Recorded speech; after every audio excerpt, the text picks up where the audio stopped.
وحناهاي وهديقة دوسيدا.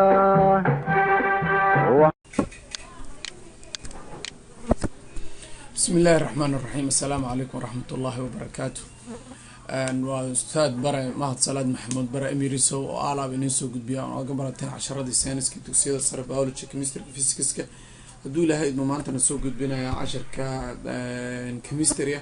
هدان الله بانو ديب حسوسين الله بانو وحنو مريسي وحلو يقان شابتركا waxaa noo socday chemistryga gradnanka maadaama biologyga nanka iyo tank aan soo dhameynay chemistryga ayaan soo dhexgalnay. chemistryga wuxuu noo maraa waxaa loo yaqaano chapterka saddexaad waxaan kasoo gudbay magaciisa waa atoms and periodic tables. atomic structureka periodic tableska atomic structureka video yar kusoo gudbiyay oo hore kan waxaan kusoo gudbinaynaa hadduu ilaahay waxaa loo yaqaana cashirkan oo ka koobnaa doona cashirka kabnaha. videogii hore iyo kan waa isku xiran yihiin. tusaale wuxuu ka kooban yahay chapterka 8 cashir saddex cashir oo kamid ah chapterka waxaan kusoo gudbinay cashir koowaad iyo cashir labaad iyo cashir saddexaad waxaan kusoo gudbiyay videogii hore cashirka afraad. hadda sida kaaga muuqata intaba waxa waaye 3.4 waa chapterka saddexaad cashirkiisa afraad. chapterka saddexaad cashirkiisa afraad waxaan qaadan doonaa periodic table waxaan ka qaadan doonaa hadduu ilaahay idmo oo aan wax badan ka dhihi doonaa historygiisi inaan dhahno brief history inaan ka bixino oo taariikhi aad dib u milicsano iyo periodic terms definition iyo qeexitaanaadka uu lahaa inaan sameeyo hadduu ilaahay idmo inaan isku dayi doono xoog saari doonaa. waxaa kaloo noogu xusan oo cashirkan ama videogan ku baran doonaa cashirka shanaad some characteristics of the different groupska gaar ahaan main groupyada dhan ay 18 group ama 8 group ay taqaanid xoog lama wada saari karo laakiin haddana different groupska characteristics annaga u fiirinayna glass iyo annaga u fiirinayna group iyo main group macnaha waxaan xoog saari doonaa main groupka ayaa xoog saari doona duu ilaahay. cashirkan ka ku xigo lesson ku xigo waxa cashirka lixaad waa electron structure of an atomka qaab dhismeedkiisa electron ayaan baran doonaa duu ilaahay. tusaalooyin iyo asaasi intaba ay ka bixi doona. cashirka toddobaad isla chapterkan ku soo qaaba dhigi doona waxaa loo yaqaanaa electron configuration waa how the electron make a shell sideebay shelliska u sameeyaan macnaha oo lakabyada u sameeyaan. waxaan qaadan doonaa main shelliska oo loo yaqaano KLM iyo subsideska SPDF mid kasta qaabka u taaganta qaabka u shaqeeyo macnaha nidaamkeeda insha Allah oo soo gudbi doona. cashirka ugu dambeeya soo qaadan doona waxa electron configuration and the periodic table. electron configuration hadda soo barino shellka qaabka u sameeyo waxaanu barbar dhigaynaa periodic table iyo shellka qaabka loo sameeyo maxay kala duwan yihiin nidaamkeeyina ayaan ku soo barbar dhigi doonaa hadduu ilaahay oo ku qaaba dhigi doonaa billahi karim. intaa kadib waxay noqonaysaa problem solving oo kaaga baahan oo kusoo gabagabi doona. haddaan bilaawno badanaa channelka kala socoto haddaad hoos fiiriso this channel waxaad ku qori kartaa youtube-ka ama facebook-ka ama googlaha meesha rabto waa bara Emirates channel ayaad cashir kala socotaa. waa science for Somali language waa maadooyinka science-kan waxaan isku dayaynaa insha Allah aniga iyo macallimiin kale oo badan ba inaan ku diyaarino luqadda Soomaaliga noqo bare ama barte waxa noqon mid saddexaad qofka wax baraya inaan noqoto iyo qofka la baraya inaan noqoto mooy macnaha mid saddexaad ha noqon. cashirka afraad ee periodic tableka brief historygiisa waxaan ka bilaabaynaa the elements have been known. waxaan ogsoonahay horta oo isla wada naqaanaa periodic tableka markaan ka hadlayno oo periodic tableka sheekeynayno waxaa loo yaqaano periodic tableka inuu leeyahay taariikh history baaxad weyn inuu leeyahay. historygan oo soo martay qaabo kala duwan. tusaale waan arki doonaa odayga ugu horeeyay waxaa loo yaqaanaa Dmitri Mendeleev ayaa kasoo hadlay odayaal ka horeeya jira. haddaad baarto periodic tableka maraan macnaha si taxan loo qori jiray marba chief loo qori jiray marba siba loo qori jiray waxay kala duwan yihiin oo kala dambeeyeen waxa loo yaqaan midba periodic table kala dhigi karo wala qaadan karaa Dmitri Mendeleev oo Russian ay sameeyay ka bacdina modern periodic table ka ayaa nin ka dambeeyay sameeyay oo inta boo arki doona. haddaan soo galno cashirka qaybihiisa ugu dambeeya qaybihiisa waxay noo noqonaysaa wax loo yaqaano waxaan noqonaysaa periodic table the elements that have been known since the beginning of the recording history ama taariikh in la qoro markay bilaabanaysa curiyaasha la yaqaanay ee marka la qoray la diiwaan geliyay waxay kamid ahaayeen curiyaasha meesha noogu qoran antimony iyo carbon iyo copper iyo gold iyo iron iyo lead iyo mercury iyo silver, sulfur, tin and intaa bay ahayd. The first new elements curyaasha ugu horreeyay to be found la helay several thousand years kumanaan sano ka horna waxay ahayd arsenic AS-ka discoveries about 1 to 50 macnaha 1250 ayaa lasoo saaray halka macnaha in fact sida xaqiiqda ah laakiin markii la baaro waxyaabaha la ogaado macnaha baaxthi lagu sameeyo only 24 elements were known up to time of the American Revolution ayagu waxay ku barbar dhigaan ama dadka wax diiwaan geliyay ay macnaha ka dambeeyeen dadka wax soo qoray ama buugta wax ka soo qaadan qornay in xilligooda ay noo sheegaan kacdoonkii Mareykanka markaa waxa la yaqaan oo diiwaan gashana oo kaliya 24 curiye halka hadda ay ka yihiin 118 curiye macnaha wax loo yaqaan. At the base of discovery quickly in the late habka macnaha ama xadiga ama baseka macnaha oo lagu discover gareynaya dhaqaaqa waxay macnaha soo dhaqsatay ama soo degdegtayba oo saaid ay u soo baxday 70yada macnaha 1700 ayay ka soo baxday macnaha qarniga 17 early in 18s iyo dhamaadkii qarniga dhamaadkii 1700 ilaa bilowgii 1800 scientists began to look for similarities among the elements that may have it possible to draw general conclusion waxay bilaabeen waxa loo yaqaano inay sameeyaan oo scientists-yaashii chemists-yaashii aan har bilaabaan astaamaha inay fiiriyaan waxaanay ka siman yihiin ayagoo macnaha qaabab badan u fiirinayo oo nidaamyo badan u fiirinayo waxayna suurta gelisaa taasi in general conclusion macnaha laisla gaaro oo gabagabo laisla gaaro. haddii aan soo qaadano ama soo aragno waxa loo yaqaano numerous antabtisal isku day wili taariikhdan ku dhex jirnay isku dayo badan ayaa la sameeyay qarni dhaxdhaxaadkii 1800 macnaha the amount of the similarities among group of elements macnaha inta isku ekaanshaha gruubyo ee la helay elementyo bada great breakthrough waxay macnaha si fiican u soo banbaxday 1869 when Russian chemist oo hadda hore aan soo sheegay nin Russian ah oo chemist oo sameeyay wax loo yaqaano marka nin Russian oo chemistiga lagu magacaabo macnaha Dmitry Mendeleev organized the element into the forerunner of the modern periodic table oo u habeeyay macnaha habkay u habeeysan yihiin hadda modern periodic table wax loo yaqaan. The table has a boxes for each element. Table kasta ama mid kasta shax kasta wuxuu u sameeyay wax loo yaqaan curiye kasta wuxuu u sameeyay box ayuu u sameeyay that give a symbol, atomic number, atomic weight of element kaasoo uu u bixiyay macnaha boxkaas oo dhaxdiisa ku muujinayso kow curiyaha numberkiisa oo ku tirsado atomic numberka ah atomic weight-ka culeyskiisa iyo curiyaha symbol-kiisa calaamadiisa sida sawirkan nooga cad carbon ayaa inta noo yaalo calaamadan cagaarka waxay ku sheegaysaa atomic numberka tirada kor laga saaray sida general isla yaqaano halka tirada ka siin ay u taagan tahay symbol oo calaamada ah halka 12 dhibic eber hal ay taana atomic weight-ka halka ayo macnaha u sameeyay oo sida maanta periodic table-ka aan baranayno aan barano casriga uu sameeyay ama u qaabaysan yahay. marka waxaan leenahay the beginning of the upper left corner of the periodic table ka marka bilawga qaybta sare ee bidix cornerka geeska marka fiiriso element are arranged by increasing atomic number hydrogen ka bilaabanaya wuxuuna ka bilaabanaya qaybta bidix ee dhinaca xigta iyo periodic table ku sawirkiisa oo noo ka bilaabanaya waxayna u bilaabanayaan sidii increased atomic number ka u kala sareeyaan number atomic into 7 horizontal rows halkaas oo macnaha ay ka tirsanayaan 7 row ee macnaha chief loo yaqaan periodiska halka 18 ama 8 saa u taqaano vertical columns ku taagan ay yihiin laguna magacaabo groups ayaga. When organized in this way habka markii loo maamulay oo habka loo habeeyo loo agaasimay maxaa dhacay habka markii loo agaasimay oo loo habeeyo waxa dhacday waxa loo yaqaano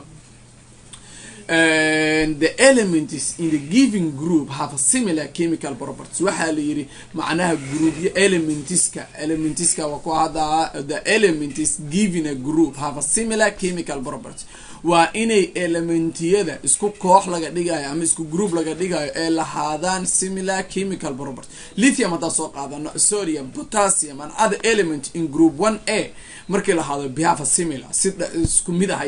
markaan soo qaadano chlorine, bromine, iodine and other elements in group 7A oo halogens lagu magacaabo behave a similar sidoo kale waayo so through the all the table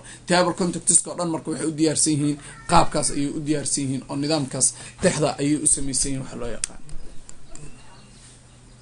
okay saas u diyaarsan yihiin waxaan leenahay marka waxa loo yaqaano inaan hadda aragno brief historyga weli ku dhex jirnaa oo periodkiisi waxaan leenahay marka intaa haddaan ku celino waxaan taariikhdiis kasoo qaadan karnaa in macnaha elementskan waagii ay bilaabanayeen la record gareeyay inta meesha noogu qoran keliya in 20 iyo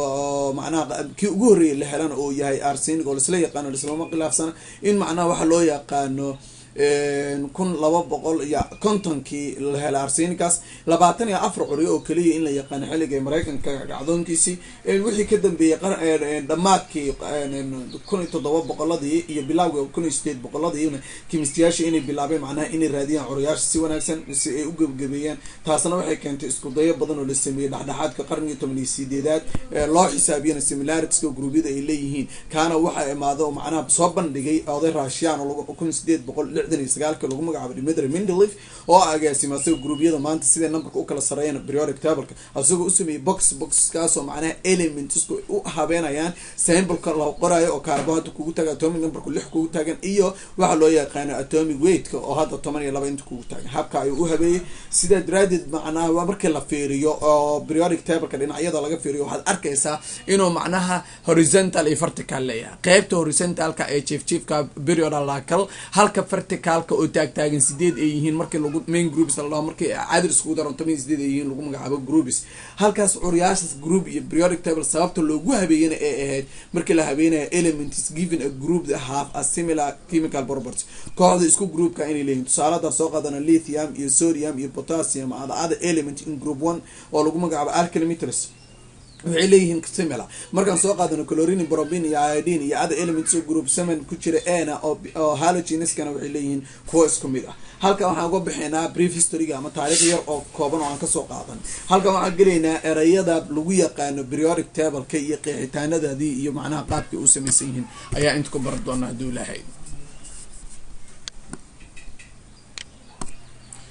okay waxaan leenahay waxa loo yaqaano periodic table-kii iyo qaabka uu habeysana waxaan leenahay number 1 erayada hadda qeexina oo aan ku magacaabayno waxa loo yaqaano periodic table waxaan leenahay a period hadda soo qaadano a period of the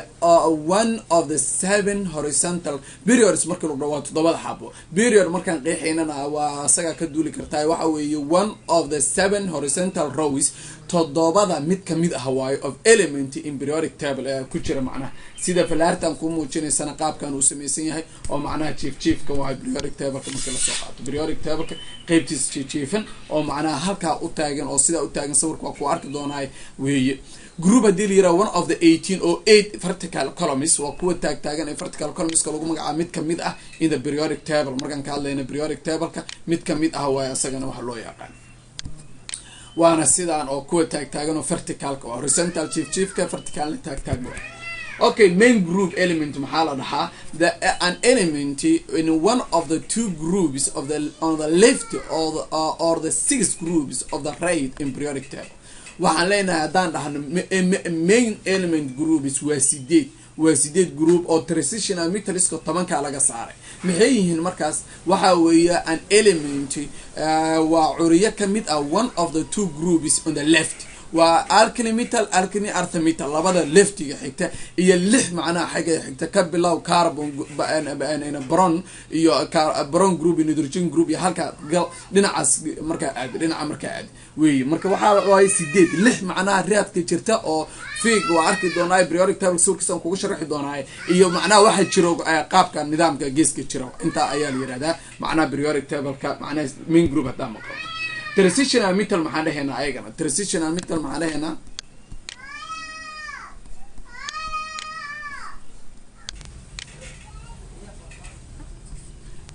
sida daraaddeed transitional metals waxaan leenahay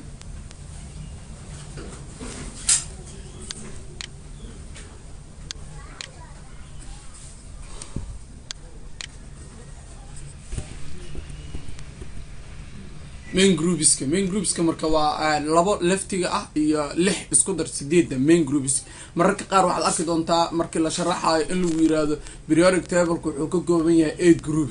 8 groups ka hadii lagu yiraahdo main groups ka laga wada laakiin hadii transitional metals ka dhaxda ah lagu daro 18 group ay noqonaysaa transitional metals ka kuwan waxa loo kala saar 8 groups transitional metal element an element in one of the 10 smaller groups near the middle of the periodic table middle ka ama periodic table ka dhaxdiisa 10 ka ku taal mid ka mid ah markuu yahay curiyo waxa leedahay waxa loo yaqaan inner transitional metal element ayagana maxaa lahaa inner macnaha transitional metal ka laba loo kala saara laba markii ko asagu oo ahaa inta dhexe waxa jirta qayb hoose an element in one of the 14 groups shown separately the bottom of the periodic table waxa weeye 14 group oo ku sameeysan yahay inner transitional metals ka laba group ayaga yihiin 7 ayaga waan arki doonaa oo ka sii dhaxbaxay ama ka sii farcamay wax loo yaqaan transitional metals ka ayaa loo yaqaan this one hadaan kala qaybino the periodic table horta waa kana hadii aan sidii hadda aan ku sheego waxa 1 2 3 4 5 6 7 8 transitional metals markii la lahaa waxa weeye 6dan labadan leftiga ah iyo 6dan right ka ah waxa la yiraahdaa main groups ah laha 10 kan xabig 1 2 3 4 5 6 7 8 9 10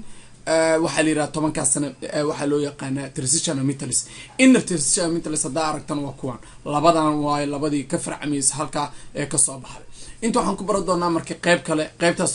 gadaalna ku sharxi doonaa transitional metals ki waa ayagoo noo kala qorayeen waan doonaa waxaan leenahay the periodic table ka hadda groupiskiisa sheegnay the periodic table ka hadana waa qaybi karnaayo sections oo qaybi karnaa saddex section divided into main groups ama division saddex gobol ama saddex section ama saddex group sida taqaanid ayaan u qaybi doonaa oo loo yaqaan metal non metal iyo metalloid metal non metal iyo metalloid bir ma ahan iyo bir oo ekam ana bir shabahe waxaan leenahay waxa loo yaqaano dhinaca leftiga markii laga reebo hydrogen markii laga reebo intaan u jeedo 10 ka xabo transitional metals lahay intaan ku xirano hoos labada hoos ee dhinaca kuwa ka xigo dhan oo macnaha group 1 iyo 2 iyo transitional metals-ka iyo inner iyo u kala saaran waxa soo dhan waxaan leenahay waxa loo yaqaano waa metals waa groupyo waa curiyaal bir ah waxaan leenahay waa curiyaal bir ah halka marka fiirino qaybtan macnaha halogens ka bilaabana carbon ka bilaaw ilaa macnaha curiyahan geeska marka aad tagto group kamid ah group 8 waxaan leenahay waxa loo yaqaan non metals bir ma ahan laba ay noqon kartaa waa inay noqoto waxa loo yaqaan inuu curiyaasha hawi u badan yihiin oo gas u badan yihiin laakiin something oo liquid ah laga helaya waxa loo yaqaan metalloid bir shabahe waa semi metal laha ama look like as metal birtii shabahan oo eegyihiin waxa loo yaqaan metalloid wayna iska kooban yihiin oo baroon ka bilaaw ilaa macnaha atin waaye waa 1 2 3 4 5 6 7 halkan waa 7 kali tirada waan arki doonaa 9 waxa weeye curiyaasha kamid ah metaliska waa 7 kamid ah metalloidska waa 11 waxa weeye wax loo yaqaan isku dar waa non metaliska isku dar marka 7 lagu daro 11 waa meeqo waxa weeye wax loo yaqaano 8 iyo 8 iyo 1 wada ku dar 7 waa 8 9 meel ku taalo ku dar marka maxay noqonaysaa 108 ori ayay ku noqonaysaa okay wakana marka the periodic table key are divided into 3 main classes ama elements ka metals non metals and metalloids ka metal legal kuwa bir shabaha waxa noogu xigay inaan saddexdoodii mid u qeexno metaliski hadda inta ku soo sheegay oo la sii faahfaahiyaan siyaarkeena waxaan leenahay metaliska ama kuwa birta ah markaan ka hadlayno name of the current noun elements curiyaasha hadda la yaqaan 9 kamid ah waxa weeye metals waxa kamid ah aluminium gold copper zinc for example ahaan tusaale kuwaasoo kugu mid metaliska as solid at room temperature haddaa metal aragtaba aad maqashaba waa adke markii la joogo room temperature ama qolka heerkulkiisa loogu talagala laakiin except for mercury biraa lagu tiriyaa mana ahan waxa loo yaqaano markii room temperature la joogo liquid isku bedela okay malleable waaye waxa loo yaqaano lubrous and ductile waxa loo yaqaano way kala baxaan oo qaybo kale u kala qaybsan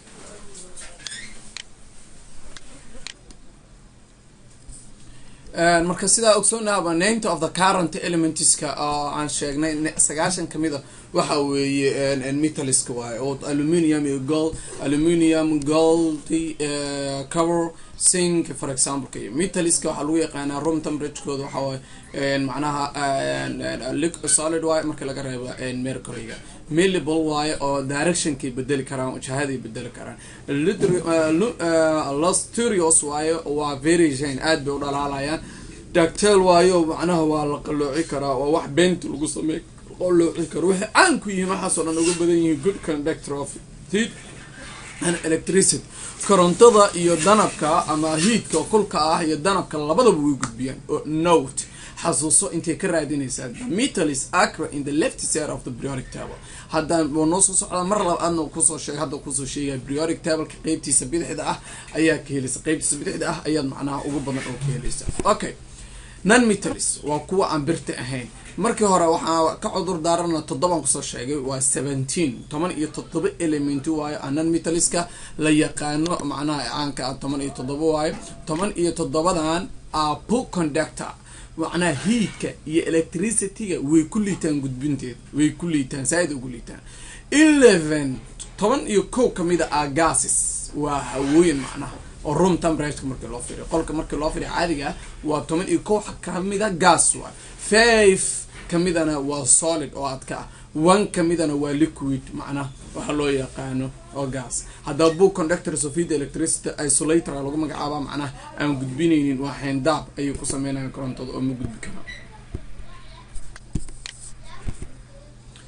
what sale for example oxygen kamida nitrogen kamida sulfur boron ayaa kamida tusaaleysa oxygen iyo nitrogen iyo sulfur all gas halka bromine ka taa liquid ku raacay ogow inta ka heli karaa waxa loo yaqaan know that the non-metals occur in the right side of the periodic table qaybta midigta wax kama xigaan ayaga hadda noo soo laabo doontaa insha Allah qaybta midigta metallurgical only 7 elements so saa ku sheego ku tirinay 7 kaliya waaye and so named sababta magaca loogu bixiyana waxa because the properties are intermediate between those metals and non-metals waxay dhaxdhaxaad ka yihiin astaamahooda markii la fiiriyo kuwa birta ah iyo kuwa birta ahayn waxa kamid ah tusaale boron silicon arsenic oo curiyo loogu hor helay ah ayaa kamid ah examples dull brittle semiconductor macnaha waa brittle oo wax jabi karo oo macnaha semiconductor korontadana maybe semiconductor magaciyo wataan way gudbi karaan ma gudbi karaan hadii gudbiyaan wax weyn ma gudbinayaan oo wax yar gudbinayaan this one marka periodic table-ka iyo qaabka metaliska iyo non-metaliska iyo aan ku qaybinay periodic table-ka groupskiisi qaabkiisina waa kana aan ku sheegay this one waxaan aad main groups hadaa maqalno waa labadan group 1 iyo group 2 group 3 group 4 group 5 group 6 group 7 group 8 sideeda sida 10 ku laabo waxa la isku dhahaa main groups ayaa la isku dhahaa sideeda 10 ku laabo maxaa la isku dhahaa wax loo yaqaan main groups ayaa la isku dhahaa sideeda oo main groups ayaa loo yaqaan halka transitional metaliski waa kana transitional metaliski waa 10 kan xabo ka bilow marka 10kii waa inta macnaha b ayaa lahaa waa transitional metaliski loo yaqaan waad arki doontaa table qaar b ay ku magacaaban ku main groups kana ee loo qaata inarka kuwa ahaan waa labadan oo halka 57 ka soo fuqay iyo qaybtan dambe waa atlantis iyo acids isku dhaha gruubyada maxaan ku garan karaa metal non metal iyo metal or inay yihiin oo hadda aan soo sharxin sida ku kala ogaayeen colors kan fiiri color kan waxa leh midabkan metaliska oo inta laftiga jirta hydrogen marka laga reebo kaligeed dhammaan waa metalis waa 9 hadda ku soo sheegay metal sega waa halka aad ka muuqato oo aad uga jeedo non metaliskana waa midigta kuwa jiro oo waxba midigta kama jiran ayagana waxaan u maleynaa the periodic table of the element that those elements except hydrogen kuwan macnaha on the left hand iga sidecaas jiro dhammaan marka laga reebo hydrogen oo sexag link dhinacaas ka soo jira lagu dhahay waxa loo yaqaanaa from the capital sorry waxa bron ilaa macnaha astatin halkan bron ka soo bilaw ilaa astatin wixii left ka soo jira waxa loo yaqaan metals those elements in the right line are metals kuwi midigta line kaas ka jiraan waxa loo yaqaan non metals and most building line line kuwa marana waxa loo yaqaan metallurgic ayaa lagu magacaabaa oo macnaha way noo kala soocayeen main groupiska qaar kamida faahfaahintooda qaadano main groupiska qaar kamida aan faahfaahintooda aragno main groupiska waxaan dhahaynaa ama ku faahfaahinayna wax loo yaqaano sorry some characteristics of different groups ashirka wada hadda kasoo baxnay haddaan dib u laabano ashirkeena koowaad wuxuu noo ahaa waxa loo yaqaano markaa inta ku laabano this one number 1 periodic table aan kasoo baxnay brief historygiisi waa weli periodic table kan ku dhex jirnaa laakiin history yaro kaaban iyo ereyadii qeexitaankiisi waxaas ka soo baray periodic table ki marka some characteristics of waxaan galeynaa different groups periodic table waxaan ka baran aswediin periodic table ka inaan historygiisi yar taabano oriyaasha ugu horeeyay sheegno sanadii ugu horeeyay sheegno iyo waxyaabaha sin 1900 macnaha meelahaas soo baxay Dimitri Mendeleev oday la dhahay inuu soo saaray in macnaha box uu sameeyo oo atomic numberka sampleka iyo element atomic weightka period iyo groupiska waxaan ku soo qeexnay inta erey kasta ee ku jira periodic table-ka sida period oo horizontal ku soo sheegnay groupka vertical ku soo sheegnay main groupiska oo aan ku soo sheegnay tristia metaliska kuwa aan ahayn oo 8 ah tristia metaliska ku soo sheegnay 10 xabo ilaa 14 hoose marka aad isku darto halkan waxaan kusoo sheegnay sawirka metaliska iyo non metaliska iyo metallurgiska qaabka loo kala qaybiyo oo saddexda in loo kala qaybiyo group ahaantooda inta aan soo aragnay inaan qeexno metaliska qeexitaankoodii numberkoodii iyo meesha looga helo periodic table meesha ku yaalaan baa sheegnay non metaliska sidoo kale aan sheegnay metallurgiska tusaalana ka bixin halkan waxaan kusoo sheegnay main group yaa laha iyo tristia metal yaa laha inner tristia metal yaa laha macnaha mid kastan intuu uga yaala waan baranay waxa loo yaqaan waxaan galeynaa casharka labaad oo noo ahay characteristicska ama astaamaha ay leeyihiin waxa loo yaqaano periodic table-ka astaamaha uu leeyahay oo ugu tagayna ayaan qaadanayna marka astaamaha different groups oo dhan 18 group oo dhan astaamihiisa lama soo qaadan karo waa fiiri doonaa waxaan fiirinaynaa main groups kuwa loo yaqaan ayaan xooga saari doonaa oo fiiri doonaa insha Allah number 1 group 1 waxa loo yaqaanaa alkali metal group 1 ayaa la yiraahdaa alkali metal salaha waxa kamid ah tusaalihiisa uu ka kooban yahay lithium sodium potassium rubidium zirconium iyo francium waa 1 2 3 4 5 6 lixda curiya ayuu ka kooban yahay waaw inaad xifdi karto macna waxa loo yaqaano group 1A oo loo yaqaano alkali metaliska halka waa macna iska qeexanta okay astaamada aan aragno maadaama tusaalooyinka magacii iyo tusaalaha aragnay astaamaha kow ashani way ifayaan soft metals waa bir jilicsan oo soft ah with low melting point bardhalaalkooduna wuu iska yar yahay all react rapidly si dhaqsi ah ay u falgalaan often violently si degdeg ah macnaha with water biyo la falgali karaan to form a product si ay u soo saaraan masxuul ah that are highly alkaline or basic si ay u soo saaraan wax base hence the name ka magaca u taagan alkali metals meesha ka qaataan means waa base asi base oo taqaana base waxa lagu magacaabaa waxa loo yaqaano alkaline okay magaca halkaas ka qaatay because of the high reactivity maadaama reactivity ama balgalnimada firfircoonantooda ay sareyso the alkali metals are never found natural si dabiici looma helo in the pool state xaalad saafi ah but only in combination with other elements waxa laga soo fujiyaa curiyaal kale ayagu ku sameeysan oo macnaha level galaya oo ku dhig halkan waxaan ka baranay group 1A lagu magacaabo alkali metal lixdiis group ka kooban yahay astaamihiisi sababta magaca loogu bixiyay iyo in natural laga helaa in natural lagu helaa in artificial lagu helaa in this one waxa loo yaqaan group 2A alkaline earth metal alkali metal way ka sameeyeen earth metal oo si raacay beryllium magnesium calcium strontium barium iyo rubidium ayaa kamid ah Also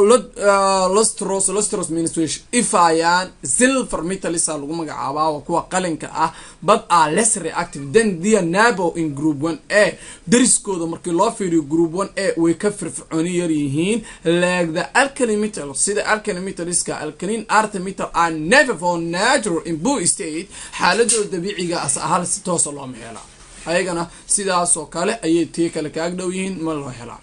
group 7A oo lagu magacaabo halogens fluorine chlorine bromine iodine iyo astatine loo yaqaan are colorful and corrosive non-metals waxa weeye curiyaal midab leh jari karana macnaha waxay arkaan corrosive non-metals are found in nature dabiici ahaan waa loo helaa only in combination with other elements waxaa laga hela oo all found in nature dabiici ahaan waa la heli karaa only in the combination of the elements marka lagu biiriyo xoreeg such as with sodium in the table saltiga oo loo yaqaano sodium chloride oo aad taqaano sodium chloride ayaa loo yaqaana macnaha waa markii curyo kale ay la falgashaan waa la heli karaa nature waa la heli karaa in fact the group name halogen magaca groupka oo wato oo loo yaqaano halogen is taken by the Greek word Greek ayaa laga keenay oo ah halis means salt marka groupka cusbada ayaa la yiraahdaa oo markaad magacaabayso dhamaantood brominka iyo chlorine iyo waxyaabaha halka waxay u badan yihiin dhinacaas group 8A oo loo yaqaan noble gases waxaas waa noble b price oo maqshaan maleena amaan uma dhibno kuwan macna ma falgalaan ba in yar ma dhamaan ma falgalaan ama dhamaan ma falgalaan culimada qaar qabto waxa kamid ah helium oo curyaha labaad ahaa neon argon krypton hexon iyo radium are colorless gases waa hawooyin bila midab la the elements of this group elementiyashan group kan kamida are labeled noble gases waxaa lagu magacaabaa noble gases because of their lack of chemical reactivity maba galaan wax la dhahayo chemical reactivity macnaha helium neon and argon don't combine with other elements ma la falgalaan why the last subshell is 8 muxuu curiyo ku falgalaa inay baahaysto sheelka ugu dambeeyay way u buuxaaba 8 ayuu u buuxa macnaha that's why baahay uma haysto saddexda ma falgalaan qof kale where krypton and hexon are combined with very few wax yar oo kamid ah kuwana ayaa mararka qaar inay falgalaan laga yaabaa wax yar oo kamid ah kryptonka ayaa laga yaabaa inuu falgalo loo yaqaan okay halkan waxaan ku baranay oo characteristics groupyada ugu waaweyn ee leeyihiin the four main groups of periodic table afar intaas waxay ahaayeen waa mar kale qeexidooda ku soo qabtay ku soo koobay oo ku celcelinayna maadaama periodic table is a language oo yahay macnaha oo to learning chemistry waa luqad lagu barto chemistry-ga ama ku fududeynayso mar wax badan aan aragnay oo anaka ardanamadeenii ama ardada wax badan aan ku arkay chemistry-ga inay fahmi la yihiin sababtuna ay tahay inay periodic table ka fahmi la yihiin maahan inay macnaha fahankoodu liid waxaan leenahay mar kale aan ku celinaynaa afarta ugu waaweyn alkali metal maxaa la yiraahdaa an element in group 1A of the periodic table haddii element qeex lagu yiraahdo waa kaasa alkali metal waxaa la yiraahdaa curyo kamid ah group 1A periodic table alkali earth metal maxaa la waa an element in group 2A of periodic table ka curyaha groupka labaad ee A lagu magacaabo mid kamid ah halogen maxaa la an element in group 7A of the periodic table waa group 7A curyo kamid ah periodic table noble gas maxaa an element in group 8A of the periodic table waxa la yiraahdaa curyo kamid ah noble gaseska group 8 ka curyo kamid ah ayaa loo yaqaan ayaga okay cashirka characteristics waa iska soo gaabin halka uga baxayna waxa loo yaqaan cashirkeena saddexaad una dhigma chapterka saddexaad cashirkiisa lixaad waxaan ku qaadan doonaa electronic structure of an atom halkan ku dheeraad doonaa insha Allah qaab dhismeedka electronka atomka uu shaqeeyo why do elements are given a group of periodic table ma su'aalihii la xaliyay ee la soo saaray ee macnaha waxyaabaha badan laga hindisay ayay kamid tahay su'aashan macnaha why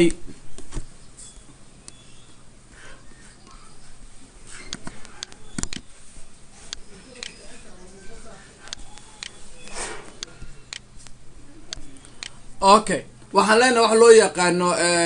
periodic table ki groups ugu waaweynaa waxa weeye waxa loo yaqaano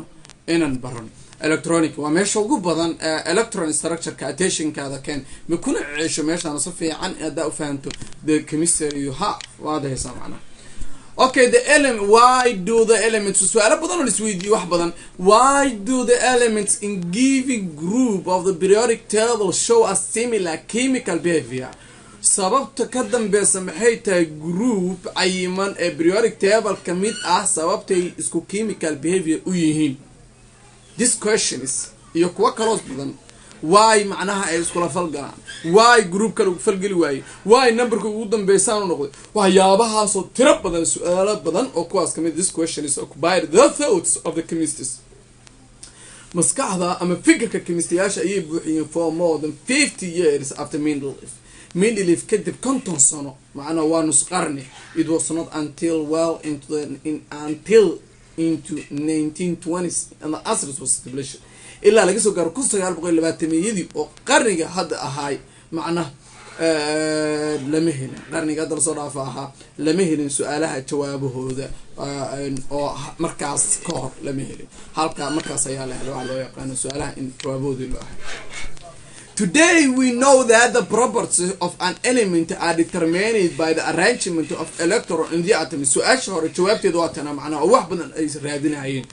nin wuxuu u dhinto u rafaado nin baa dhil ku helo macnaha iyo baashaal marka rag baa 50 sano maskaxdooda ku fikiraayo oo dhibaysay kurbahaysa annakan waan aqrinaynaa Soomaa. Okay, adigana iska barado guriga jooga cashar iska baraya ka caajis. Today we know that the properties of an element are determined by the arrangement of an electron in the atoms.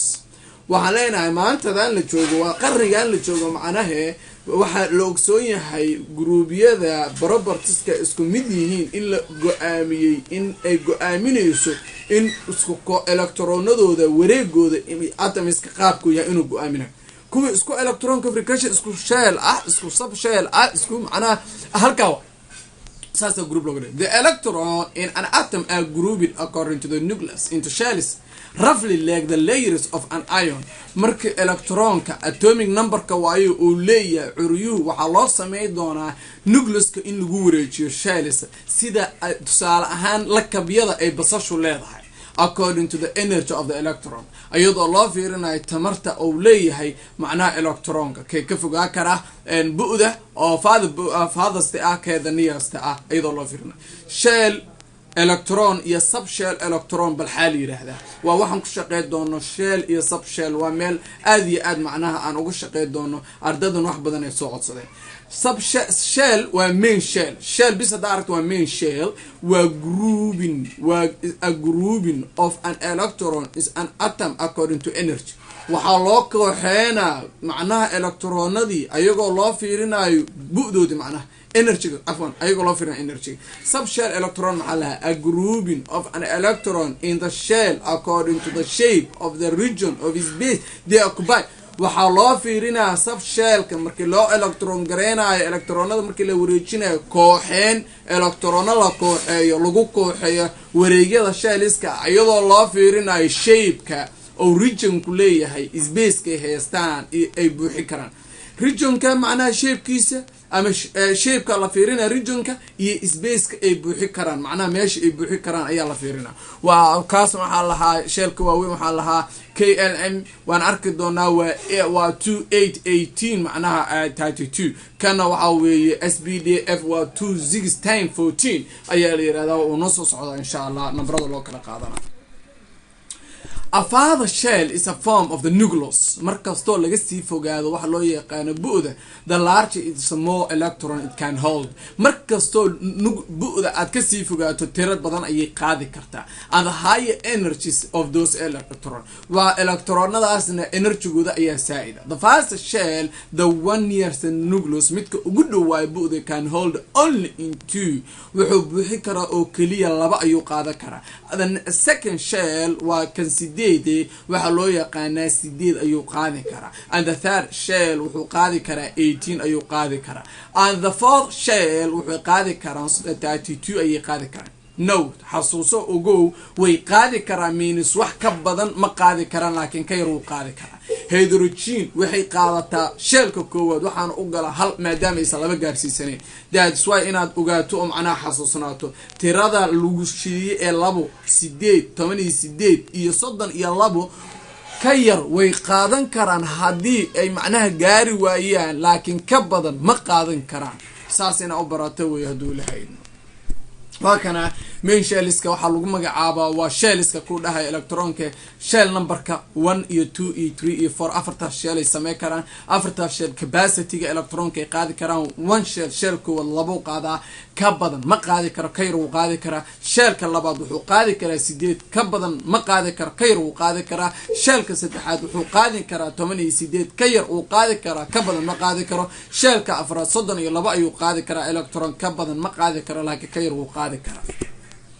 subshelliska SBDF loo soo gaabiyo halka taa waxa loo yiraahdaa KLMN waa xarfo loo soo qaatay macnaha okay kana SBDF allaha subshelliska waa shell koowaad labaad saddexaad afraad sida daraadeed sida kan ayuu ka soo farcamay hadaba si fiican meeshan ay la fahan halka kan uu ka soo farcayo shell kan koowaad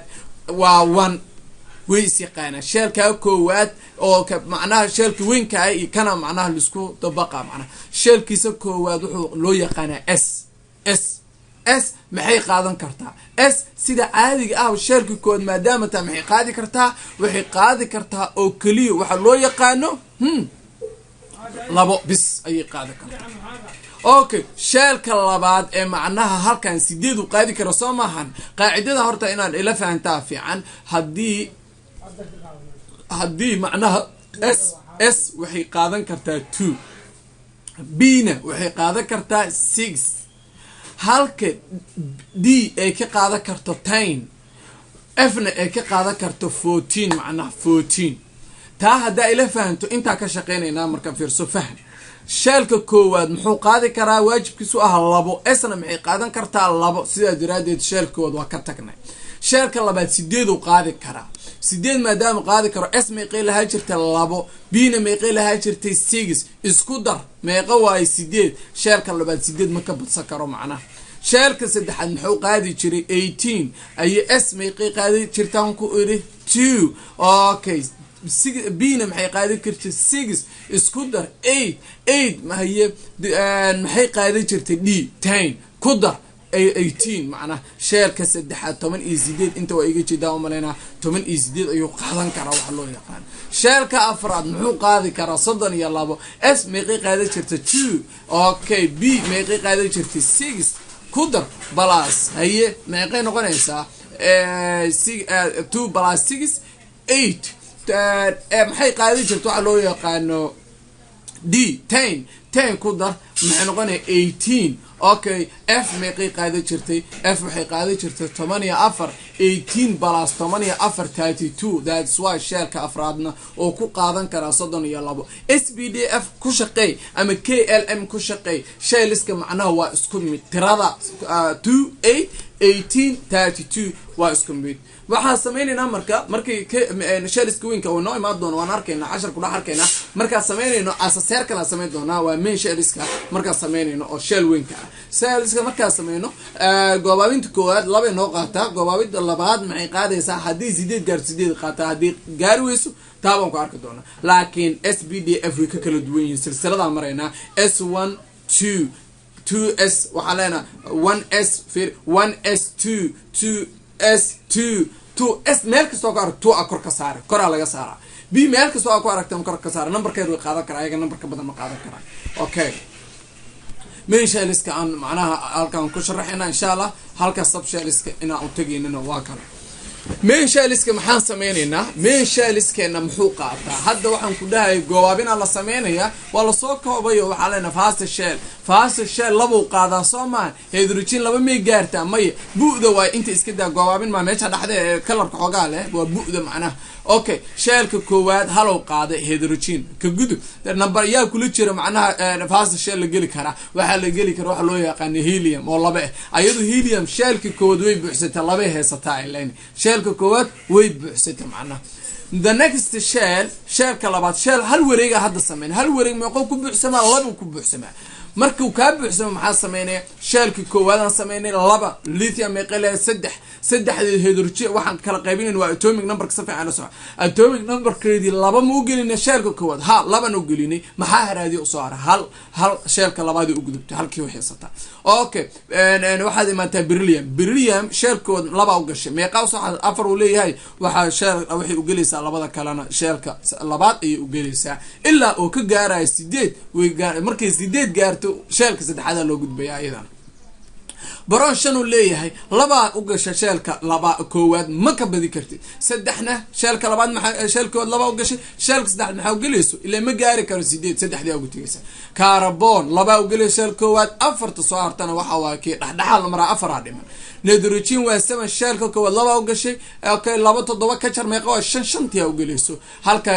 oxygen 6 oo yahay oo sheelka koowaad laba u gashay 6 waa 6 kale inta u galaysa sheelka halka fluorine uu ka yahay sheelka ugu koowaad laba u galaysa isma bedelin sheelka hee labaadna wuxuu gashanaa 2 ka jar 7 gashanaa hala ka dhiman inay u gudubno sheelka saddexaad neon waa 10 hadduu sheelka koowaad laba ku qabsado 10 ka jar 8 sheelka labaad u buuxsanta macnaha asagu waa haraba wuxuu yiri sheelka labaadan ku buuxsamay aniga macnaha waa enough reactivity kan waxa ka maqan waa baradoona kan waxa ka maqan midka oo macnaha 8 gaarin waxba ka maqan waan arkaynaa haduu ilahaydno kan waa falgala laakiin neon mu baahna 8 uu haystaa enough for enough 8 oo falgal laha uu haystaa asaga wax loo yaqaan sheelka saddexaad aan u soo gudubno sheelka saddexaad markaan u soo gudbayno waxa weeye sheelka saddexaad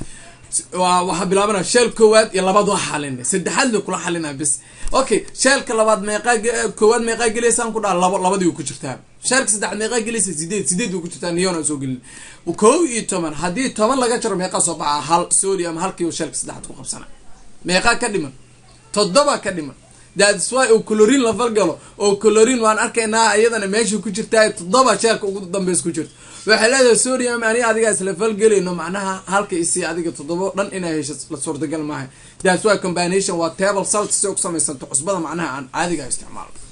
magnesium hadii 10 aan ka jarno 12 haysta maxaa la soo haraayo laba soo haray labadaas sheelka saacad ku qabsana aluminium 13 waa 10 ka jar ilaa waa soo qaybina sheelka labaad oo laba ah sheelka koowaad oo laba ah sheelka labaad oo ah 8 10 ma saddex sheelka saddexaad la aadaya silicon 14 sheelka saddexaad afar ku qabsanaysa phosphor 15 sheelka saddexaad 5 ku qabsanaysa sulfur 16 sheelka saddexaad 6 ku qabsanaysa chlorine 17 atomic numberkeed sheelka koowaad labo sheelka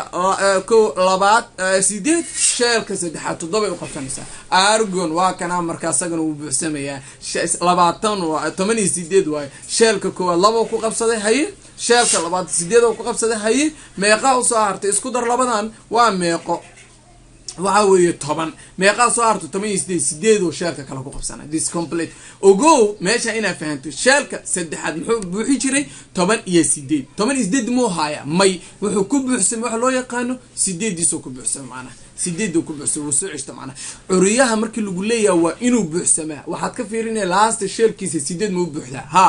curiyahaas waxa loo yaqaan last sheelkiisa 8 hadii uu gasho noble gas lagu magacaabo inta waxaan ka fahmaynaa oo kale oo aan isla 10 ku bixinaynaa haduu ilaahay sideebaan marka saan iraado oo asaan u qeybiyo ma ogaan karaa waxa loo yaqaan groupka ha tan waxa lagu ogaadaa groupka ayaa lagu ogaadaa waxa ku ogaan kartaa curiyaha groupkooda tusaale sheelka u dambeeyay the last shell valence-ga gala number of valence loo yaqaanaa gooni noogu imaanay aan soo socotaa waxa loo yaqaanaa group number loo yaqaan tusaale hydrogen hala u gasho Soomahan ha hydrogen hala u gasho yes halkaas waa group 1kiisa laakiin except for helium ka saaraydo way soo hajirtay inta waaye waxay kamid tahay group 8 ka ay kamid tahay laakiin ma gaarsiisana macnaha ka gud lithium ka waxa kamid yahay group 1 okay group 1 okay dhammaan numberka u dambeeyay fiiriya okay beryllium waxay kamid tahay group 2 ay kamid tahay boron wuxuu kamid yahay group 3 oo kamid yahay carbon meeqo kamid yahay group 4 waa nitrogen waa group 5 waa oxygen waa group 6 okay fluorine maxay kamid yahay jirtay group 7 halogens gashay neon wuxuu ka mid ahaa jiray group 8 noble gas ka mid ahaa jiray daas waa mid kasta groupkiisa saas ku ogaa karta ayadana oo group ayay ku fududaanaysaa inaad saab ku ogaato halka waxaan uga bixinaa wax loo yaqaano inaan qeexno shelliska waaweynka inaan kala qaybin iyo nidaamkoodii ayaan ugu sii gudbinaa waxaan u sii gudbinaa casharada internet within a shells of electrons shells ka hadda sharaxayna markaan leenahay shells ka markaan siino electrons are further grouping electrons si ka dhameystiran si kala fog oo kala loo sii groupay kara kooxay kara into the sub shells waa kuwa ku sheegay macnaha waa in la sii yareeyaa oo hadda ku soo baran for 4 different types afar nooc oo kala duwan waayo lagu aqoonsado increase energy of the electrons marka xarfaha ay fiiriso tamartu si u kala kordhayso S B D SBDF look remember numberada ku soo sheegay ma xasuusataa ha waa xasuusataa S may qaadataa capacity 2 B 6 okay D may qaadataa 10 okay F 14 ayada sub shells loo sii sameeyo waaye waxa loo yaqaano okay waxaa lena wax loo yaqaano the first shell has only sub shell the first shell ko waxa hadda soo sharaxaya sawirka ugu soo sharaxaya hadal ahaan inta ugu yimid sub shell ka first shell ka the second waa shell ka koowaad sub shell kiis waa S shell ka labaad sub shell kiis waa SEB shell ka saddexaad sub shell kiis waa SBD shell ka afraad sub shell kiis waa SBDF waa tiradan isku dardaray oo habeenay macnaha waxa loo yaqaano umum okay one of the four types of the four types afartan nooc shelka will be concerning mainly with an S and B subshell because most of the elements found living organisms are only these S iyo B ayaa waxay yihiin concerning mainly kuwa ugu badan sababtu waxay tahay noolayaasha dhan labada shell ayaa laga helaa subshells specific subshell is sampled by rate the number of the shell waxaa loo calaamaysaa number ahaan in loo qaato followed by the letter ayadoo numberka sameynaysa numberka waxaa raacinaysa xarafka raacinaysa subshell for example the destination B3 maxay tahay waa shellka saddexaad bdiis macna refers the B subshell of the third shell mujidido waxay ku sheegaysaa B-dan inaysan ku jirin first shell iyo second shell iyo third shell iyo fourth shell ay ku jirto shellka saddexaad bdiisa shellka saddexaad bdiisa okay haddaan aragno 2S maxay noo sheegaysaa 2da maxay noo sheegaysaa shell 2 ina joogo S tan waa sub shellka macna haddaan arko 3D maxay ii sheegaysaa waxaa leedahay shellka saddexaad dhiidiisa weeye halkaaba ayadana ku kala baranaynaa oo anada boonti kale oo muhiim ah oo inaan fahanno nalooga baahanya okay the overall electron distribution electronka sida loo qeybiyo macnaha haddaan soo goobno with an atom summarized in the table kan kusoo koobaynaa macnaha listiga soo socdo tableka ayaan kusoo koobaynaa this one waa wixii hadda aan ku sheegaya dhammaan ayadoo lasoo gabagabeeyey waa kuwaan markaa waxaan leenahay number 1 muxuu yahay electron distribution in atom maxaan dhahnay number of cells ka kor aad hoos aad waa meeqo afar waay ma dhaafi kartid okay shellka koowaad shellka labaad shellka saddexaad sub shell destinations maxaa waa sub shellki maxaa u naqaanay S waa vast H SB ne waa 2 ay geli kartaa 3 maxaa geli karaa hore soo shaaxay 4 dhamaantood ay geli karaa number of orbitalka maxaa marka kuwan ka hadlayna wareega sameey kara waa 1S koowaad kuwana waa intaan macnaha ilaa 7 wana up to ilaa 7 soo celi kan tusaale hada isku soo dardarsato oo isku dardarsato wixii soo baxay kan hada isku dardarto kan karo ku soo baxay 38 tirada hoose number of electron ka qaada kara maxaa electronka isku darso fast S kaliya geli karta inta lagu dhahay ay S kaliya meeqay u taaganayd labo okay SEB ay geli kartaa lagu dhahay SEB hay meeqay noqon karaan intaan okay intaan isku dar 88 intaan hada isku darto waa 2 labadan isku dar 8 waa capacity total ku qaadi karo intaan isku darto 8 intaan isku dar waxa la 32 waa intii hadda aan kor ku soo sharaxay ee aan macnaha soo dhaafin orbital okay it's very muhim orbital oo meeshan aan ku aragno number of orbital hayta a region waa measure of space within an atom where an electron given subshell can be found waxay noo sheegaysaa regionka qaybta space-ka ah ee aan ka heli karna atomka electronkiisa nala siiye subshell nala siiye macnaha subshell nala siiye sidee baan u xifdi karnaa subshells waa iska naqaanaa main shellska waa in tiro kastee atomic number lagu siiyo aad u fiirisaa caadi labo ama aad tirahda laba dhibic 8 laba dhibic sidaa macnaha u samaysa laakiin subshellska sideeba u sameyn karnaa subshellska horta kow iridan waa mari kartaa waa jaranjartan waxaa leedahay esta koowaad adoo soo buuxin ma u gudbi karta esta labaad waxaa leedahay 1s markuu ii buuxsamo waxaa u gudbaa falaarta arag waxaan u gudbaa waxay igeynaysaa tirada ii soo hartay inaan u gudbo wax loo yaqaano s2 markaa u gudubto maxaa imaanaysa haddana b ayaa imaanaysaa b2 maxay kusii dhiibaysaa 3s maxay kusii dhiibay 3b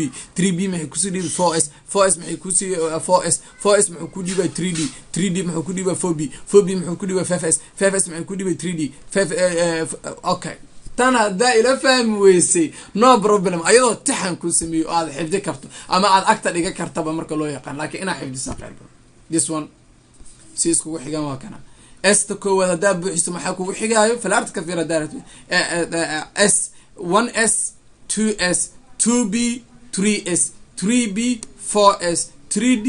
4b 5s ay xaa ku xig inta ka fiiri 5s maxaa ku xig 5s halkaas ma kaaga dhamaat maxaa ku xigi kara 3 okay 4d mujidu 4d haye 5b 6s 4f 5d 6b 7s 5f iyo 6d waa la sii wadi karaa dadka qaar 7s iskaga geystaan 7s 5f iyo waa laga tagaa laakiin ilaa waa sii wadi karta ama laakiin ilaa 7 meelaas meesha ugu habboon okay waa isla fahnaa u malaynayaa maanta waxaan muhiimadu ay tahay inaad chemistry macnaha furihiisa hesho furaha chemistry inaad gacanta ku dhigato hadduu ilaahay idmo taa waa muhiimadeenu electronka isagana qaabkaas examples haddaan ka qaadano electron shellski waa kana malaha waa shaqeynayna shaqada hadda soo marayna shaqeynayna waxaan leenahay atomic structure of electron shells kan loo sameeyo walker example lagaga shaqeeyo how many electrons are present in an atom that has a fast and the second hayay iska ilaali fast and the second shell ayuu wuxuu leeyahay field has a 4 electron and a third shell haddii fast iyo second shellkiisa ay buuxaan way buuxaan fast maxaa buuxi jiray waxa loo yaqaano second waa taqaana you know that okay has a 4 electron in the third shell haraadiga soo haray tirada u soo harto haraadigana shellka saddexaad ugu jirtana waa 4 name the element uriyaha magaciisa sheeg okay uriyaha magaciisa sheeg no problem waxaan sameynaynaa adoo tusaalaha fiirin oo ku mashquulin shellkood maxaa buuxi jiray labo koowaad labo shellka labaadna 8 laba 8 ku dar 10 okay shellka saddexaad maxaa ugu jiro dhaa 4 okay isku dar 14 curyaha 14aad magaciisa sheeg marka curyaha 14aad wax weyn lagama rabe meesha culays ma yaale curyaha 14aad hadaa xifdisanta wuxuu xifdisanta hydrogen helium lithium beryllium boron carbon hydrogen oxygen fluorine neon hadaa qaabkaas u xifdisanta 10kaas amal kuwa kana saas u xifdisanta sheeg okay silicon analyze the number of electrons in atom calculated by adding the total electron in each shell markaan sameynayno analyze-ka numberka totalka lagu siiyey ee macnaha shellska lagu siiyey electronada lagu siiyey isku soo dar we can identify the element from the number of proton in the nucleus which is equal the number of proton electron in atom fudud asama solution waxa waa the first shell laba buuxi jirtay oo first s2 ayay noo gelaysaa ada second shell na eeda buuxi jirtay first shell waa kaasa s noo geli jirtay okay 6 oo ah 2s iyo u kala ah 2b u kala ah labadaasna hadii 2s oo laba ku qaadi jirtay iyo 2b oo ku qaadi jirtay lix isku darsay eeda ku noqonay das hadaba the atom has the total wuxuu leeyahay 2 of first shell plus lagu daray second shell ko 8 ah balas lagu daray 4 ki oo third shell galay equal maxaa soo baxday waxa loo yaqaan 14 electrons must be marka wuxuu noqon doona the silicon si ayuu noqon doona thank you the first example aan qaadano waaye example-da bari doona haduu ilaahay idmo laakiin qaabkan example kalena oo badan oo arki doonta problem kana gadaalan ku geeyo meesha ugu dambaysa problemyo badan ka shaqo doonta waxaan sameynaysaa marka wax loo yaqaano inaan san ugu celceliso celiso inaa saan ugu celceliso oo macnaha subshelliski shelliski isla cashir kaloo kan la xiriirana uu noo soo socdaa si fiican ugu sii fahmayno electron configurationka SPDF gooni oo baraneen electron configurationka waa cashirkeena toddobaade wuxuu chapter 3 waxaan ku baran doonaa shelliska hadda kusoo barayay soo sharaxnay sidee baan macnaha loogu qeybiyaa ama loogu wareejiyaa ama loogu nidaamiyaa electronka qaab macnaha habeesan oo loogu habe kara the exact arrangement of an electron in an atomic shell and subshell is called electron configuration habka ugu saxan ee electron aad ugu habeyn karto shellki iyo subshellki waxaa lagu magacaabaa electron configuration and can be predicted by applying 3 rules waxaan ku sameey doonaa ku baro doonaa ku soo koobi doonaa 3 sharci oo kaliya rule 1 okay rule 1 electron occupy the lowest energy haddii electronka macnaha the electron occupy lowest energy orbital available beginning with the fast and the continue the other shows in the figure waxaan leenahay electronka buuxi karaa ka energy-giisu yar yahay ayaa orbitaliska available-ka noo asiinayna anagoo ka bilaabayno xeer aan boodaynin fast s to koowaad continue in order si u kala horeeyaan u kala wadayna sida table-ka kugu soo xusay waa shaxdi aan kusoo siinay within each shell kasta and the orbital energies increase wuxuu kordhayaa s iyo b iyo d iyo f si u kala horeeyaan ayuu kordhaa the overall order habka u habaysan is complicated however si kastama noqote the factor of the sum crossover qaabka u sameynayaan of energies ka across between orbitals ka dhacaan in different shells above the 3b level marka la marayo the 4s orbital is lower in energy than the 3d 4s ka marka loo fiiriyo 3d da uu ka macnaa tabar yar for example marka u qaadan is therefore feel fast midka energy-ga tamarta yar waa in marka hore la buuxiyaa asaga oo macnaha complete laga dhiga rule 2 waa rulka kood waxa waa shellka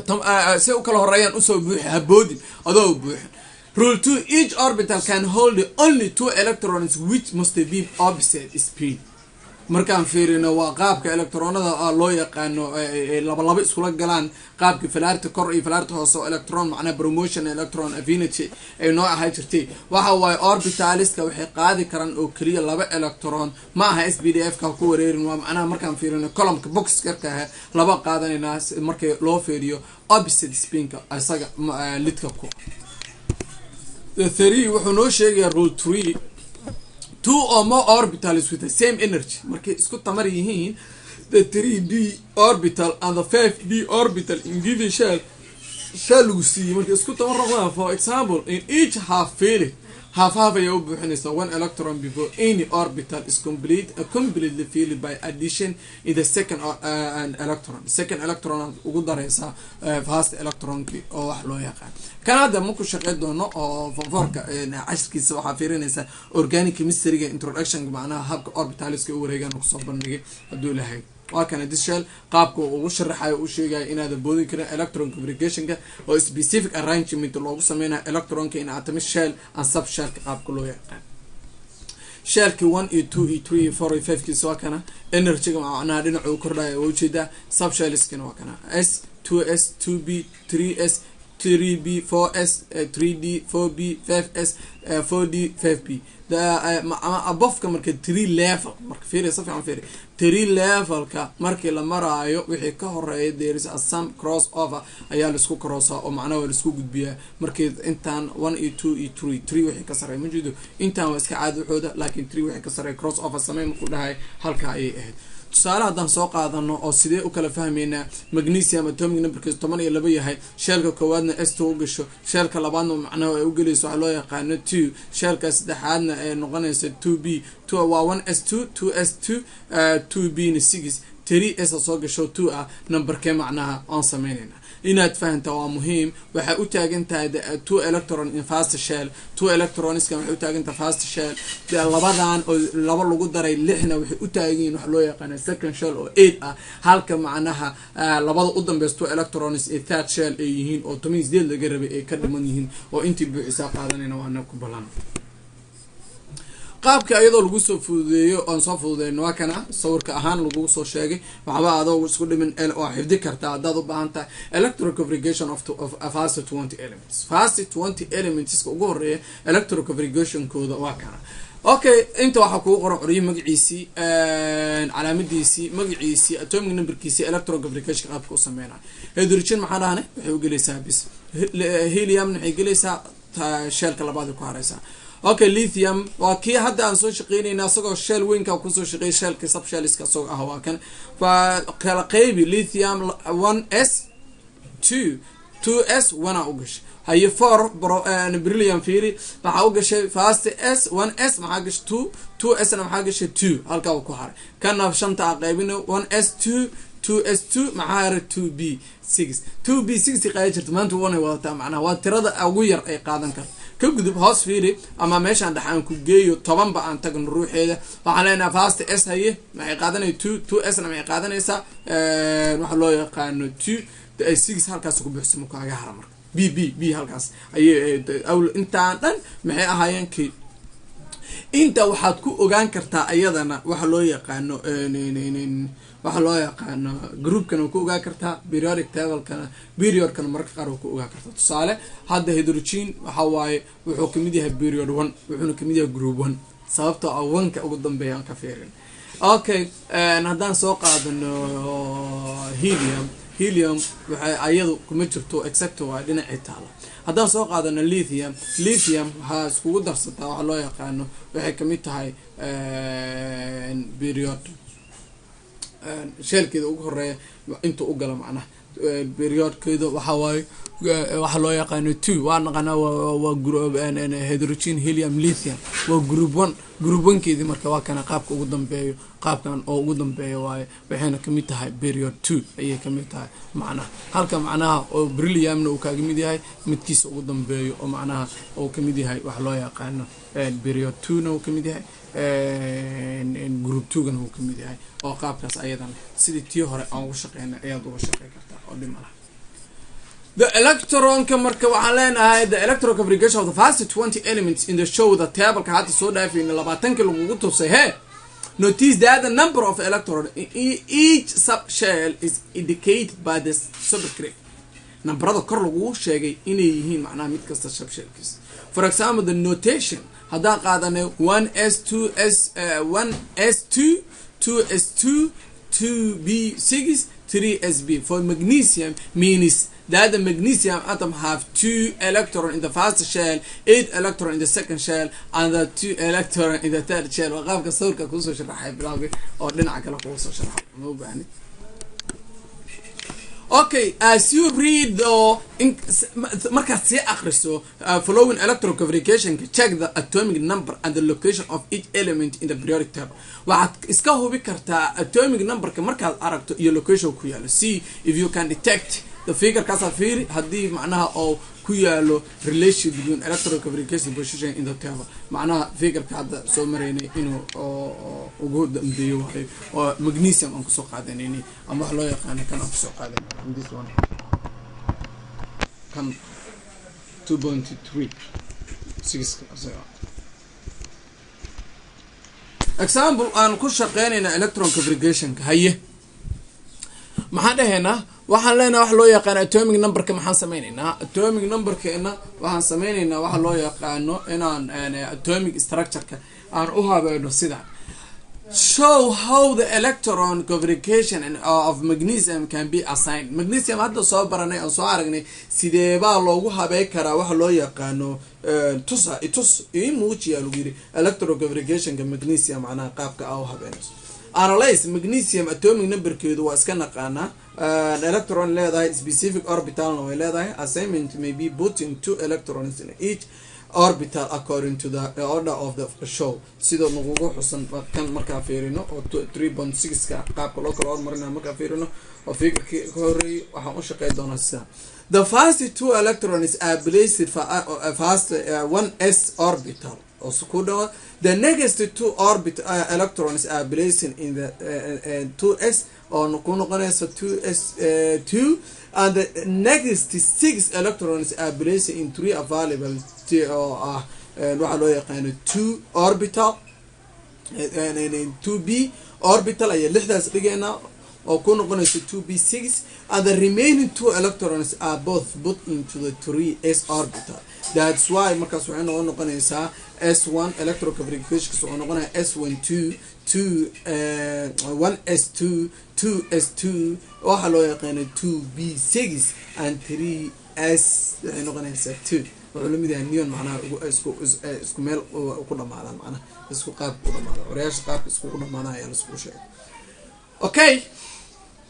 another example waxa la yiri rate waxaad qortaa orbitka buuxiya lagu yiri meelaha banaan rate the electron configuration of phosphorus 15 using using up and down adoo isticmaalaya falariya up and down show how electrons in each orbital are buried sida lamaanaha electronka looga dhigaa waa saddexdii sharciyan ku soo maraya ku dhahay inta uu shaqeynayno ayaa soo qaadanayna marka phosphorus waxa la 15 they occupy orbitals according to the marka figure ka soo fiirino the vast waxa galay beerkiisa 1s2 noqonaysa and 8 wuxuu galayaa 2s2 iyo 2b6 ay noqonaysa electron buried ay sameynaysa the remaining 5 electrons waxay galayaan third shell ka ay galayaan where 2 fill in the 3s ka ayadana buuxinaysa orbitaliska oo waxay noqonaysaa 3s2 and 3 occupy 3b subshell lagu buuxinaysa of the 3b ay ku noqonaysaa. Okay, haddaan up and down u sameeyana lahay anaka laba ku kala duwan yihiin midka korna ugu xusanay midkaas waxa lagu assign natus show lagu dhahay kan up and down ku sameey up and down wax kala ma 2 pair of electrons min saddexdii sharciyaad raacaysa ruleski. Okay, fast isma laba ku qaadaysa labadii up and down waa kana up and down. Okay, the second maxay ku sameeynaysaa 2 isma ku qaadaysay waxay ku qaadaysaa labadii gelinaysa 3b6 qaataa laba inta 6 saddex ku dhufo waxa weey wax loo yaqaan laba hadii saddex ku dhufato 6 waa. Okay, 3s na maxay ku qaadanaysaa 3s na labadeedii qaadanaysaa halka 3b saddex kaliya ku soo harayso ay macnaha beer ay sameey karin meesha ugu dambeeysa qaabka ayay sameynaysaa waxa uu fiirinaysaa inay beer sameeyaan iyo inay sameeyaan ayaa u kala fiirinaysaa nidaamkeeda oo qaabkaas ayaa ugu dhow wax loo this one aan ku sameeynaa marka qaabka loo yaqaan magnesium way dhama 3s ka macnaha meesha u dambeeysa gelinaysa up and down. The last lesson kan ku aad doona cashirkan waxa waaye electron configuration and the periodic table. Electron configuration gooni u soo baranay, electron structure ana atom gooni u soo baranay. Hadda waxaan isku dabaqaynaa periodic table ka iyo electron configuration ka ayaan isku dabaqaynaa haduu ilaahay. Okay, waxaan sameynaynaa wax loo yaqaan this one.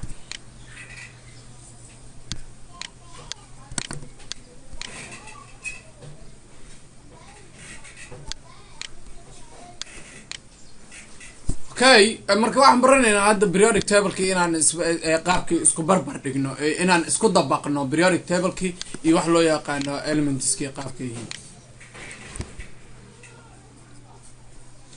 Okay, electron and configuration and periodic table. Marka isku barbar dhigno waxa waaye how is an atom electron configuration related to the chemical behavior and why do elements with a similar behavior occur in the same group of the periodic table. As shown in a figure 3.7, the periodic table can be divided into the 4 regions or blocks. The element according to the electron shell and subshell occupied by the subshell very last. Okay, waxaan leenahay su'aashan la weydiiyay oo macnaha how an electron related to the chemical behavior sidee ula xiriiri kartaa why do elements with a similar behavior occur in same groups sababtee looga dhig waa su'aalihi bilowga introduction ku sameeyay waxaan leenahay figure-ka 3.7 sidoo noo tusinayo periodic table-ka waxaan u qaybin doonaa blocks ya u qaybinayna this one blocks kana u qaybinayna inaan u qaybino waxa loo yaqaano SBDF S block B block D block iyo F block waxaan leenahay group 1 iyo 2 waxa lahaa S block iyo helium oo inta nooga jirta soo qaad inta waxa la isku dhahaa S block.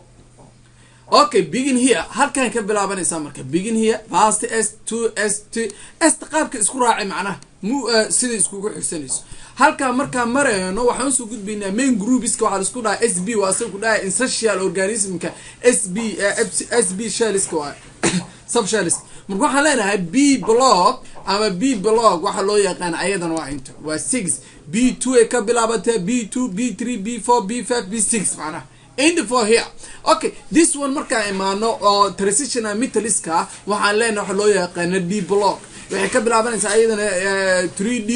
4D 5D 6D macnaha end for here halkan ku dhamaataa f block imaa hadana f block waxaan leenahay labada hoose 14 xabo waaye loo yaqaano awriyaasha intana laba group waaye intan waxa waaye waxa loo yaqaano 6 intan isku dar 18 macna iyo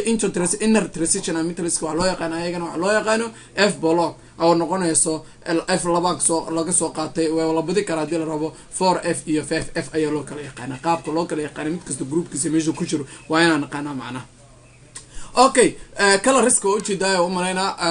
s block iyo b block iyo d block ma kaaga baxno sharaxaad oo qaabka u sharaxay definition of periodic table blocks inaan afarta block qeexno s block element maxaa la yiraahdaa an element waxa leen a main group of element that resulted from the filling in the s orbital waxa leen groubyada waaweynka ah kuwaas oo natiijadu ka dhalato inay ku ekaadaan ama buuxiyaan waxa loo yaqaan s block loo yaqaan b block maxaa leen element waa main group iska ayagana waaweynka result ka dhalanaya inay b ku buuxsamaan oo ku dhamaadaan d block waxaa leenahay transitional metrics waa elements oo ku dhamaadaan ama result ka soo baxayso d macnaha oo d block d orbital is f block waxaan leenahay waa inner transitional metrics oo hoose elements ka dhalanayo inay macnaha orbitaliskooda f ay dhaaf waayeen oo f ay ku ekaadaan waa kana silsilada haddana ku soo celiyay qaabka silsiladan inaad xifdiso ama meel ku qorato isku day macnaha qaabka mid kasta mid kale ma laga boodi karo midba mid kale ku soo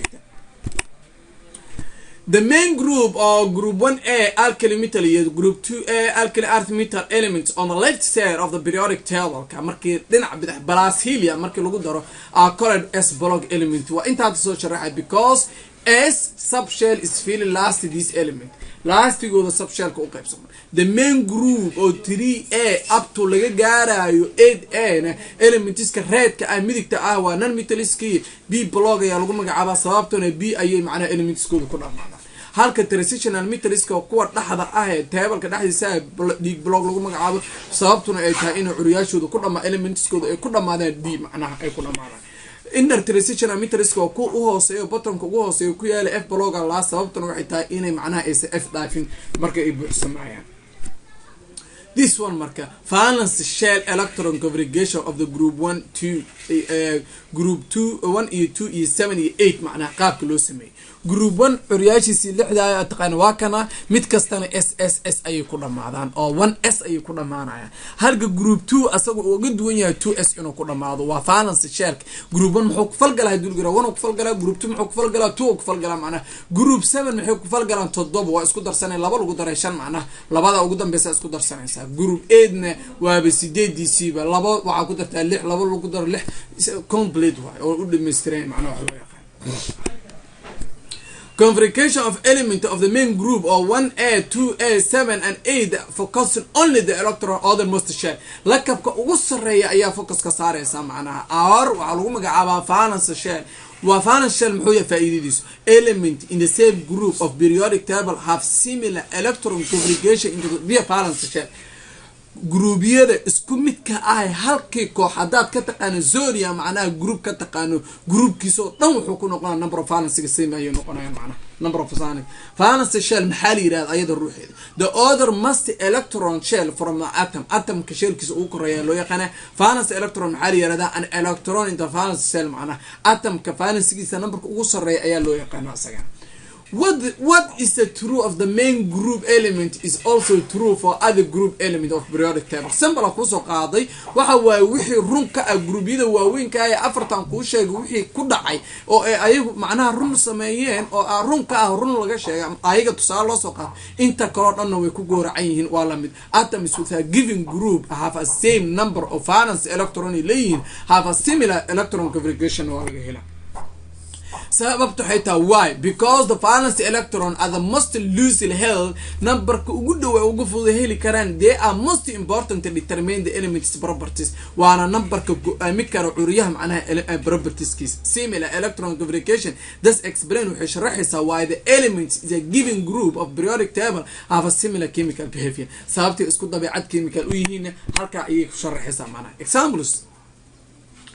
Write the electron configuration valence cell sida usoo saarno read qor the electron configuration of the following elements using both complete and shorthand notation labadaba oo isticmaalayo oo macnaha labadaba oo isticmaalayo indicate the electron of the valence electron sodium chlorine iyo zircon locate the row and block of the each of the element معناها inaan naqaano oo found marka laga locationka. Sodium is located in the third row waxay ku taalaa rowga saddexaad periodic saddexaad waaye and the first column of the s block sida daraadid waxaan leenahay waa s block row. Therefore all orbitals up to the 3s are completely filled ila 3s laga gaaray way buuxsamaysaa. There is one electron in the 3s orbital ayaa u fula adoo warkaan sheeginba electronka waa taqaan sodium waa 11 waxaa dhahdaa 1s2 2s2 2b6 isku darso intaas macnaha meeqa waay 10 hal xaba u soo hartay 3s geli. Okay, valence electron are underlined. One waa group 1 oo kamid yahay valence electron waa 1 sodium. Chlorine is located the third row ayadana kamid tahay waa fifth column ay kamid tahay lakabka hadana shanaad columnka shanaad ku jirta macnaha chlorine ayadana 17 waaye 1s2 u gashay 2s na 2 u gashay 2b na 2 u gashay isku dar 10 3s na 2 u gashay ku dar 10 iyo macnaha wax loo yaqaan labo. Okay, 3s maxaa u galaysa marka 5 u gashay sida daraadid ayagana shellska waa 7 oo la calaamiyay.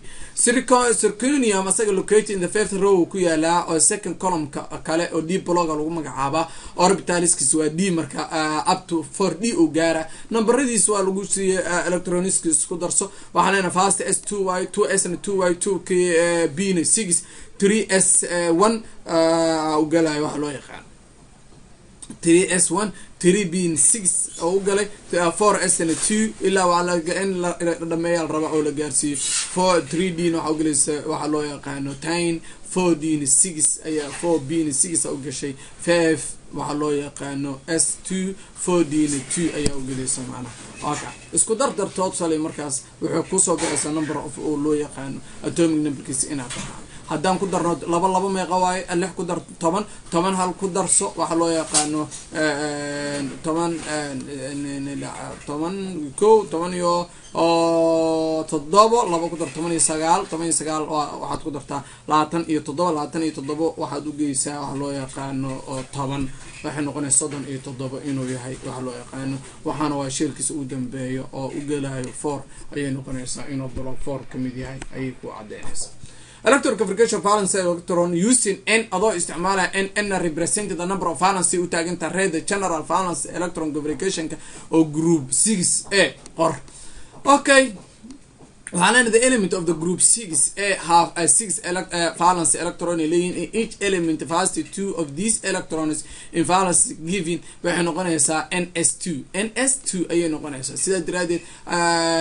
oo kuwa ugu horeeya labada bida kuwa ahna oo 4 ka aan waxay noqonaysaa 4b. tusaale marka for group 6a the general valence shell kisa waxay noqonaysaa markaan isticmaalno number of valencegiisa waa number of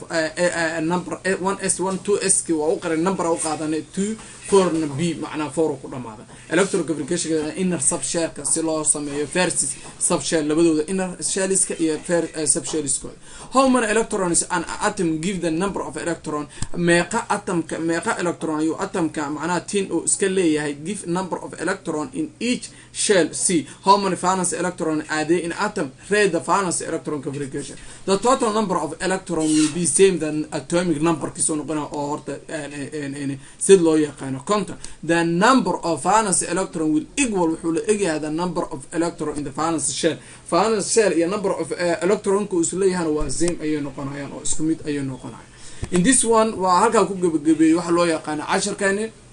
أنا قصوا هذا أفرت 10 وقدم بس solve all problems كان حل أو معناها 10 كهري فيديو كان كوري يبقى أنت problemات وجوهري تصالح وحوالي 3.13 إلى 3.8 إلى 3.1 3.2 3.3 واحد أقول لها كرت فيديو كان كوري periodic table بارتوين كيسي يا atoms periodic table هالك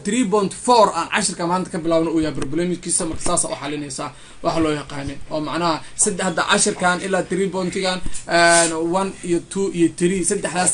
su'aalooda ugu horeeya 10 ka hore qusayaan qaabka loo bedelayo nidaamka videoga hore fiirsanaysa halka macnaha kan oo 10 kan ku dhex jiro oo lagu isticmaalo marka akhri ka shaqeey 10 kan dib ugu laabo haduu ilaahay halkan waa 8 iyo 9 iyo macnaha inta 10 ka akhrinayo la socota oo isku mid labadoodii oo macnaha isku groupyadii waa ilaa 14 15 inta tusaalooyin soo sheegay mid kasta tusaale laga sii gadaal u raac macnaha oo fiir additional problems kana waxa atomic theory of the composition oo maadaama atomic theory waxa ka soo hadalnay qaabka atomic la isku bedelayo nidaamka waa akhri ka bacdana waxaad ka shaqeysaa su'aalaha oo problemyaadka abdulahayd wixii ku dhibana dhimalahan chapterka halkaas ku dhamaad chapter 3 end is not end waa u maleynaa in wax badan ugu maqasheen end is not end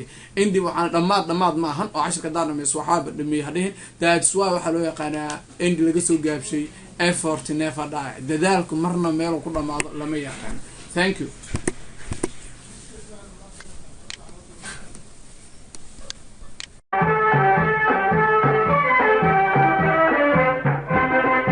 waxaan nahay wahdiga dugsiyada